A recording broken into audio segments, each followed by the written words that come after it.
मा स्वागत छ र आज हामी चाहिँ बिबिएस सेकेन्ड इयर अन्तर्गत रहेको नयाँ कोर्समा चाहिँ कस्ट एन्ड म्यानेजमेन्ट एकाउन्टिङ यानि कि अब एकाउन्ट भनेर पनि भनिन्छ सामान्यतया यो सब्जेक्टको हामी आज सिलेबस डिस्कसन गर्नेछौँ। सिलेबस मात्र नभइकन अब यो सिलेबसबाट कुन कुन च्याप्टरहरू इम्पोर्टेन्ट छ र कुन कुन कन्सेप्ट इम्पोर्टेन्ट छ, कुन इक्जाममा आउन सक्ने प्रोबेबिलिटी छ भन्ने कुराहरू पनि हामी छलफल गर्नेछौँ। Let's see here the chapter number 1 conceptual foundation भन्ने च्याप्टर नम्बर 1 रहेको छ र यो च्याप्टर नम्बर 1बाट चाहिँ जनरल्ली अब यो तपाईँहरूले चाहिँ यसबाट थ्योरी एउटा 2 मार्क्सको थ्योरी पनि आउन सक्छ।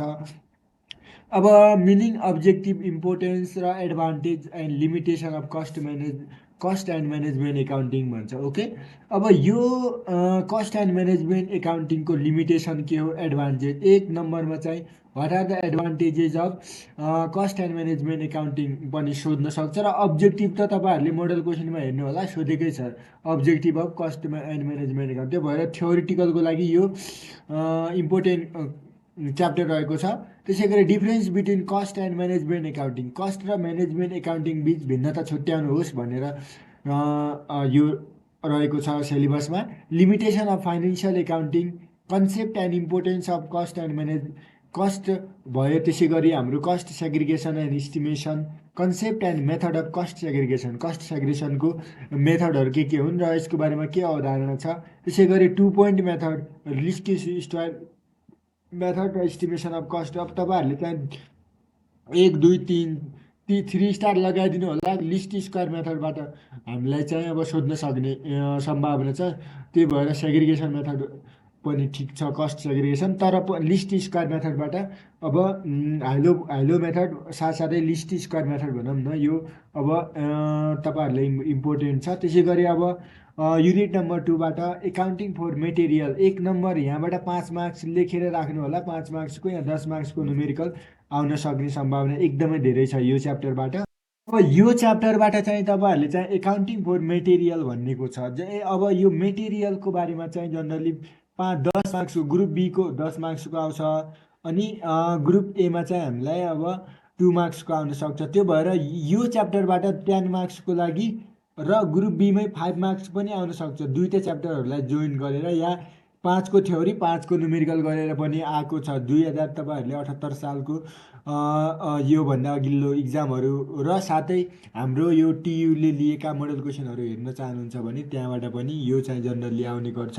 एकाउन्टिङ फर मेटेरियल हेरौँ। अब मेटेरियल अर्थात् इन्भेन्ट्री, यसको कन्सेप्ट के हो, reason and objective of holding inventory holding गर्नुको कारण के छ अनि उद्देश्य के छ। त्यसै गरी इन्भेन्ट्री कन्ट्रोलमा चाहिँ मिनिङ, इम्पोर्टेन्स एन्ड टेक्निकहरू, इकोनोमिक अर्डर क्वान्टिटी एकदमै important, square root 2 AO1C EOQ, economic order quantity, यो चाहिँ बुझिराख्नु होला, 3 स्टार लगाइदिनु होला, इम्पोर्टेन्ट छ, न्युमेरिकल पनि आउन सक्छ, थ्योरी पनि सोध्न सक्छ, यो दुइटैको लागि। यसको कन्सेप्ट थाहा हुनु पऱ्यो, टेक्निक, फर्मुला अनि trial and error approach, considering discount under uncertain कन्डिसनको बेसमा, रिअर्डर लेभल अनि maximum level, minimum level, danger level, average stock level, stock under the certainty, यो जति भने नि अहिलेका यिनका फर्मुला याद गरेर जानु होला। ओके, त्यही भएर अब यहाँबाट 10 मार्क्सको न्युमेरिकल बन्ने सम्भावना एकदमै महत्त्वपूर्ण र 5 मार्क्सको थ्योरी पनि बन्ने सक्ने क्षमता भएको च्याप्टर हो। So that perpetual inventory system र पिरियडिक इन्भेन्ट्री सिस्टम बिच भिन्नता छुट्याउनुहोस् भनेर तपाईँहरूले बुझिराख्नु होला। पहिला चाहिँ अब इन्भेन्ट्री जस्तै perpetual inventory system, stock control through एबिसिएनएलआई, एक्टिभिटी बेस्ड कस्टिङ भन्दाखेरि पनि एबिसी 3वटा ग्रुप राखेको हुन्छ, एमा कति, बीमा कति, सीमा। यो थ्योरीको लागि एकदमै इम्पोर्टेन्ट छ। Concept and technique of just in time, JIT हो, यो पनि इम्पोर्टेन्ट छ थ्योरीको लागि।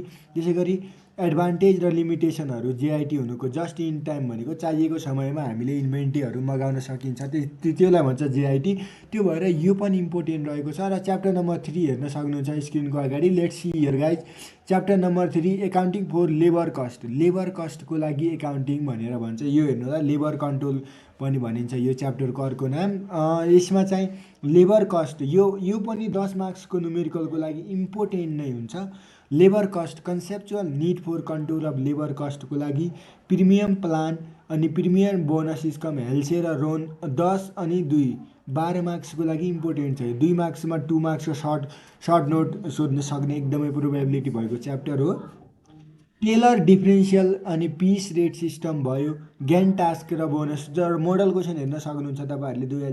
मैले यही युट्युब च्यानलमा अपलोड गरेको छु। 2 मार्क्समा सोधेको छ ज्ञान टास्क बोनस स्किम अनुसार 120% चाहिँ अब बोनस स्किम दिने प्लान छ भनेर भन्छ यो टेलरले के भन्छ। अनि त्यसै गरी यो यिनीहरूको नाम हो कि यिनीहरूले बोनस हामीले यति पर्सेन्टेजका अनुसारले दिन सक्छौँ भन्ने कुराहरू should be here mention so that group bonus scheme भयो तपाईँहरूको प्रिस्टमेन र स्क्यान्ड लोन प्लानहरू। ओके, लेबर टर्नओभर एकदमै लेबर टर्नओभरको सेग्रिगेसन मेथड यहाँबाट 5 मार्क्स 10 मार्क्सको न्युमेरिकल बन्छ। लेबर टर्नओभरबाट कन्सेप्ट कज इफेक्ट के हो थ्योरिटिकलको लागि पनि यो च्याप्टर इम्पोर्टेन्ट छ।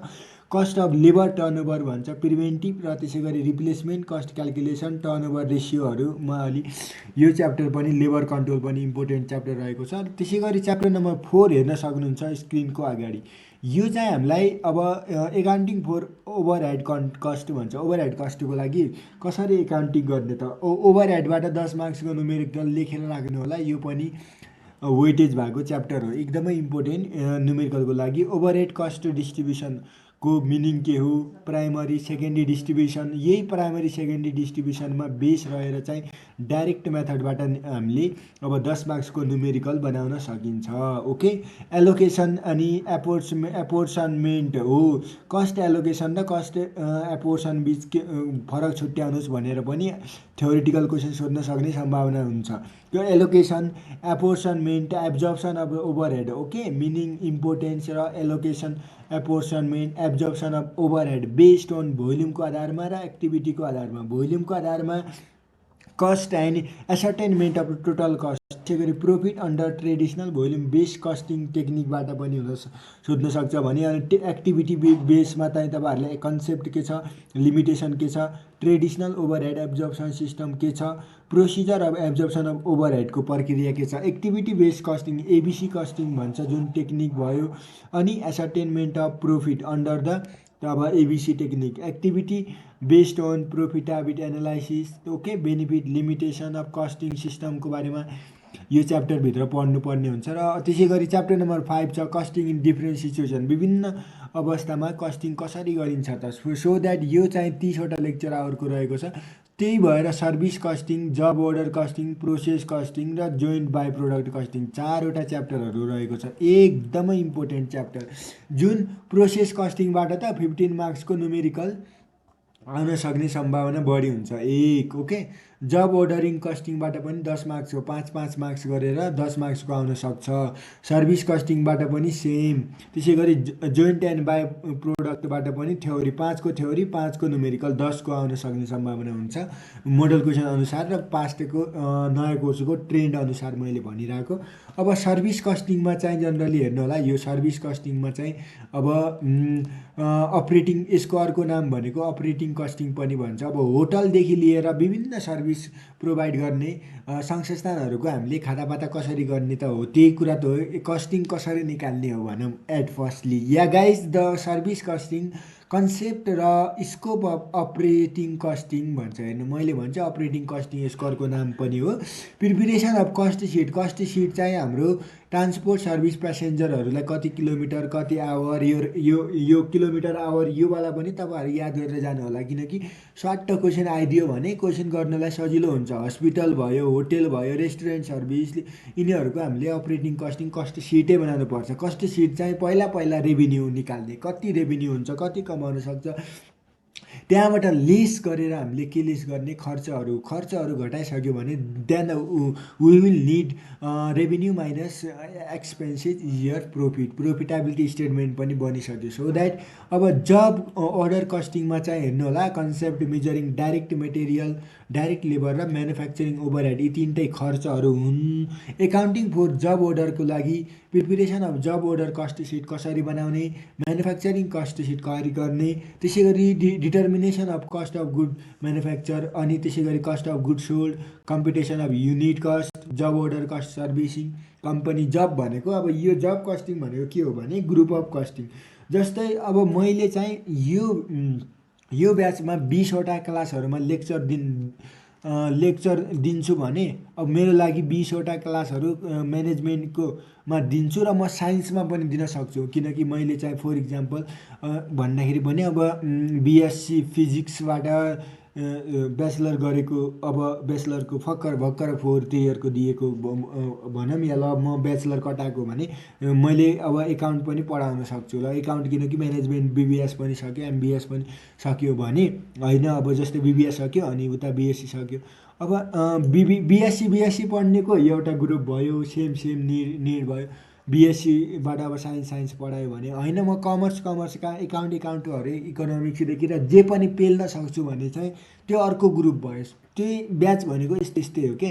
अब प्रोसेस कस्टिङ हेरौँ, अब जस्तै साइन्स पढ्नेको एउटा मैले अब त्यो जब कस्टिङ बनाएँ कि ग्रुप अफ सिमिलर इन्डिभिजुअल भनेको। अब प्रोसेस कस्टिङ त एकदमै इम्पोर्टेन्ट, नर्मल लसको कन्सेप्ट जान्नु होला यसमा, अनि कस्ट पर युनिट निकाल्न जान्नु होला। त्यसपछि प्रोसेस एकाउन्ट बनाउन जान्यो भने अनि 10-15 मार्क्सको लागि एकदमै इम्पोर्टेन्ट च्याप्टर हो गाइज। त्यो भएर ग्रुप सीमा आउन सक्ने सम्भावना छ। Concept and preparation of process account with अर्थात् without beginning ending, WIP inventory, partial अर्थात् total transfer of output to next process, एउटा प्रोसेसबाट अर्को प्रोसेसमा चाहिँ हामीले अब ट्रान्सफर गर्नु पर्यो। एकाउन्टिङ फोर प्रोसेस अर्थात् लस गेन, नर्मल र एबनर्मल लसहरूको बाद ट्रिटमेन्ट के हुन्छ, एबनर्मल इफेक्ट अर्थात् गेनहरू, ट्रिटमेन्ट अफ द स्पोइलेजको बारेमा, वेस्टेजको बारेमा, स्क्रैपको बारेमा, डिफेक्टिभ युनिटको बारेमा, एकाउन्टिङ फर इन्टर प्रोसेस प्रॉफिटको बारेमा, रिजर्भ अर्थात् अनरियलाइज प्रॉफिटको बारेमा, इक्विभ्यालेन्ट युनिट एकदमै इम्पोर्टेन्ट 5वटा स्टार हानिदिनु होला। इक्विभ्यालेन्ट युनिट अलिक गाह्रो क्वेसन बनाउनु खोज्यो भने यो इक्विभ्यालेन्ट युनिट राखिदिन सक्छ। Okay, concept and costing, need, importance of the weightage, FIFO र वेटेजबाट इक्विभ्यालेन्ट हामीले क्लोजिङ स्टक भ्यालुएसन गर्नुपर्ने हुन्छ कि हो। त्यो यदि कम्प्लेक्सिटीले धेरै नै गाह्रो क्वेसन खोज्न राख्न खोज्यो भने यो ट्रिटमेन्ट जानेरै जानु होला तपाईँहरूले गाइज। त्यो भएर इक्विभ्यालेन्ट युनिट र अनि यो वेटेज, एभरेज र फिफो मेथडबाट क्लोजिङ स्टक भ्यालुएसन गर्नेवाला। ओके, डिफ्रेन्स बिट्विन जब अर्डर कस्टिङ र प्रोसेस कस्टिङ, यो पनि अब 5 मार्क्सको न्युमेरिकल या डिफ्रेन्स बिट्विन छुट्यायो भने आउन सक्छ। जोइन्ट र बाई प्रोडक्टबाट चाहिँ अब यो त एकदमै 2 मार्क्सको लागि पनि इम्पोर्टेन्ट छ, 10 मार्क्सको लागि पनि इम्पोर्टेन्ट छ। Okay, apportionment of joint cost under तपाईँहरूको आउटपुट अर्थात् रेलिभेन्ट बेसिसबाट भनेर यो च्याप्टर नम्बर 5 रह्यो। च्याप्टर नम्बर 6 र एकाउन्टिङ फर प्रोफिट प्लानिङ भनेर यो च्याप्टर रहेको छ। लेट्स सी हियर, योमा के छ भने प्रोफिट प्लानिङको लागि एकाउन्टिङमा एब्जर्प्सन कस्टिङ, ओके, त्यसै गरी भेरिएबल कस्टिङ, एब्जर्प्सन कस्टिङ र भेरिएबल कस्टिङ बिच के भिन्नता छ भनेर 5 मार्क्स या 10 मार्क्सको क्वेसन बन्न सक्छ theoretical. Reconciliation of profit loss account, okay, त्यसै गरी cost volume profit analysis, CVP भनेको के हो, यो एकदमै इम्पोर्टेन्ट छ कि। कस्ट भोल्युम प्रोफिट एनालाइसिसबाट थ्योरी क्वेसन सोध्न सक्ने सम्भावना छ। यहाँबाट न्युमेरिकल 10 मार्क्सको न्युमेरिकल त अब सोध्ने सम्भावना राखेरै जानु होला। यो बिइपी निकाल्ने, कस्ट भोल्युम रेसियो निकाल्ने, ओके, अनि त्यसै गरी फिक्स कस्ट निकाल्ने, यो सबै कुराहरू यहाँबाट जान्नु पर्यो। अनि रिकन्सिलेसन भनेको हामीले चाहिँ विभिन्न म्यानुफ्याक्चरिङ ओभरहेड र प्रोडक्ट कस्टहरू, फिक्स म्यानुफ्याक्चरिङ ओभरहेड रेटहरू, डिफ्रेन्ट स्टक अर्थात् रिकन्सिलेसन प्रोफिट अनि भेरिएबल कस्टिङको र अनि एब्जर्प्सन कस्टिङको दुइटालाई रिकन्साइल गर्ने। पहिला एब्जर्प्सन कस्टिङ पढ्ने। एब्जर्प्सन कस्टिङको इम्पोर्टेन्ट के छ, इन्कम स्टेटमेन्ट कसरी बनाइन्छ, मेन फरक भनेको इन्कम स्टेटमेन्टमा हो के। यसले चाहिँ फिक्स म्यानुफ्याक्चरिङ ओभरहेडलाई एडजस्टमेन्ट गर्ने ओभर अन्डर एब्जर्प्सन हुन्छ भने यहाँ चाहिँ भेरिएबल कस्टिङमा चाहिँ यसले अब इम्पोर्टेन्ट इन्कम स्टेटमेन्ट कसरी बनिन्छ, भेरिएबल म्यानुफ्याक्चरिङ ओभरहेडलाई कन्सिडर गर्ने कि नगर्ने, यो कुराहरू थाहा पाउनु पर्ने हुन्छ। सो द्याट यो च्याप्टरहरू पनि इम्पोर्टेन्ट च्याप्टर छ। Cost accounting four planning controlling, standard costing एकदमै इम्पोर्टेन्ट च्याप्टर रहेको छ। स्ट्यान्डर्ड कस्टिङ भन्ने हेर्नु होला, यहाँबाट 10 मार्क्सको चाहिँ तपाईँहरूलाई फर्मुला मेथडबाट, न्युमेरिकल मेथडबाट र अनि त्यसै गरी आउन सक्छ यसको न्युमेरिकल आउन सक्ने एकदमै इम्पोर्टेन्ट प्रोबेबिलिटी भएको chapter variance analysis, material variance, labour र ओभरहेड भेरिएन्स। ओके, यिनको importance, calculation, capacity, spending variance, यो सबै थाहा हुनुपर्ने हुन्छ हामीलाई। अब income statement base on standard कस्टिङबाट, यो त अब त इक्जाम दिन जानु भएको तपाईँहरूलाई चाहिँ हेरेर जानु होला। बजेट फोर प्लानिङ, बजेटी कन्ट्रोलबाट 10 मार्क्सको न्युमेरिकल आउन सक्ने सम्भावना छ, किनकि फ्लेक्जिबल बजेट, प्रोडक्सन बजेट हामीले सेल्स बजेट, ओके, त्यो direct material consumption, purchase budget एकदमै इम्पोर्टेन्ट, डाइरेक्ट लेबर बजेट, यो चाहिँ राखेर हामीलाई 10 मार्क्सको न्युमेरिकल आउन सक्छ। त्यसै गरी गाइज तपाईँहरू सामु फ्लेक्जिबल बजेट एकदमै इम्पोर्टेन्ट, स्टेट क्वेसन राख्नु होला। फ्लेक्जिबल बजेटबाट यो पालि आउन सक्ने सम्भावना छ। कस्ट रिडक्सन, रिडक्सन र कस्ट कन्ट्रोल, यो त 5 मार्क्सको थ्योरी सोध्यो भने कस्ट रिडक्सन कस्ट कन्ट्रोल यो चाहिँ बोकेर होइन दिमागमै छापेर जानु होला गाइज। कस्ट रिडक्सन अनि टेक्निक अनि रिस्पोन्सिबिलिटी लिमिटेसन, यदि राम्रो चाहिँ इक्जाम क्वेसन सेटर हो भने यो क्वेसन त राखिहाल्छ होला। अनि value engineering, analysis, concept, technique, tool, value analysis, यो पनि अलिअलि अब थ्योरिटिकल हेर्नु होला। यसै गरी गाइज यो चाहिँ हाम्रो सिलेबस प्लस थ्योरी अनुसारले यो चाहिँ कस्ट एन्ड म्यानेजमेन्ट एकाउन्टिङको चाहिँ तपाईँहरूको मैले चाहिँ इम्पोर्टेन्ट, साथसाथै हामीलाई अब थ्रु आउटली अहिले सिलेबस पनि यसो सरसर्ती रिभाइज भयो। Thank you for watching this video. यस्तै भिडियो हेर्नको लागि यो च्यानलसँग नजिक हुनु होला र यो च्यानललाई सब्सक्राइब गरिराख्नु होला गाइज। तपाईँहरूले चाहिँ मेनी मोर भिडियो जुन इम्पोर्टेन्ट तपाईँको career as well as your study as well as your professional life each and every स्टेपका लागि यो युट्युब च्यानलमा भिडियोहरू आउने नै छ। So that okay guys, thank you for watching this video, that's enough for